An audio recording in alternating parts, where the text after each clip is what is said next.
This term at Regis, the sophomores read a book about the life of Pier Giorgio Frassati, written by his sister, Luciano Frassati. I made a gallery sort of thing that theoretically the Frassati family would have put up on their wall. And all of these mean different things, so I'm going to be putting them into 3 different sections here, that is. And these photos were also, there's a physical version, and it's in our school's trophy case.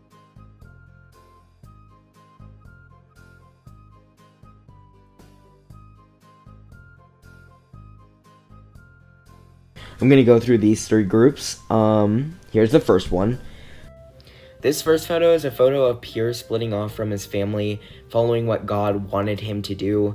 And his family is well known, and it's like splitting them up and giving the family a bad rep. And the father definitely dislikes him because of this, because he's a well-known man. He's a part of the Congress. He owns La Stampa. And his mom is clinging on to Pierre's father, kind of following in his footsteps, doing whatever he wants because he's the patriarch of the family. And then finally his sister, kind of in the back of her mind, knows what he's doing is right, but she's kind of hiding behind the protection of her father and not stepping out of the lines and keeping to herself. But she feels bad for him and respects him. She wrote the book that we read. This next group is about the life that the Frassati family could have had if the dad didn't get into politics and stress about popularity and wealth and status. Pier Giorgio's dad got into all the seriousness. The first photo is Luciana and Frassati playing in a sandbox they had right outside their house. And the mom and the dad are holding hands. They're really happy. They're watching their kids play, and it's all just really peaceful. Not too much in that first photo. The second photo is on Pier Giorgio's birthday.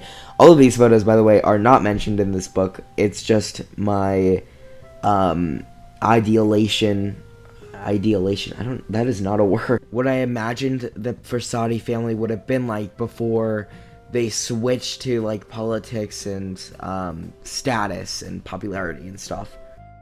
The second photo, yeah, it's his birthday, and they're all just celebrating and having a good time, and there's no like pressure against any of them, mainly Pier Giorgio, because all the pressure was put on him. You are taking over La Stampa. You are following in your dad's footsteps. To put it simply, it made all of their lives so much happier and so much better when there was no like insane amount of pressure on anyone.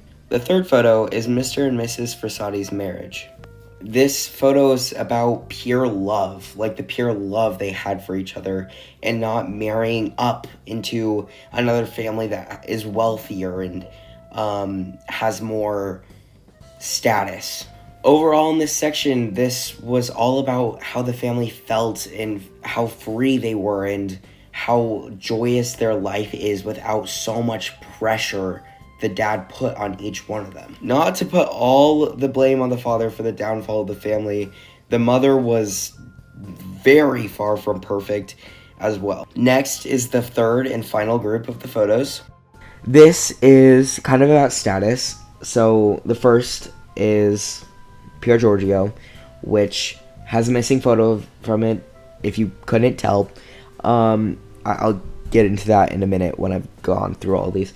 Pier Giorgio's first because he's going to take over plus do more. At least what the family wants him to do. They want him to take over what his dad is doing, follow in his footsteps, and do more than over succeed. So he is first in the sense of importance to the Frassati family.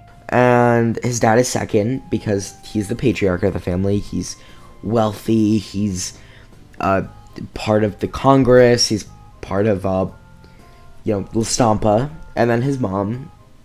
And then his sister, Luciana, is last because she's the youngest female.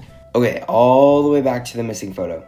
So essentially my idea behind this was Pier had a photo just like the rest of his family, but it didn't sit right with Pier that it's just a photo of him standing there. That's not what he wanted to be represented by. So he took a photo of him helping the poor, and this is a photo of him giving socks and shoes to a lady outside when he was younger. It was a beautiful moment in the book.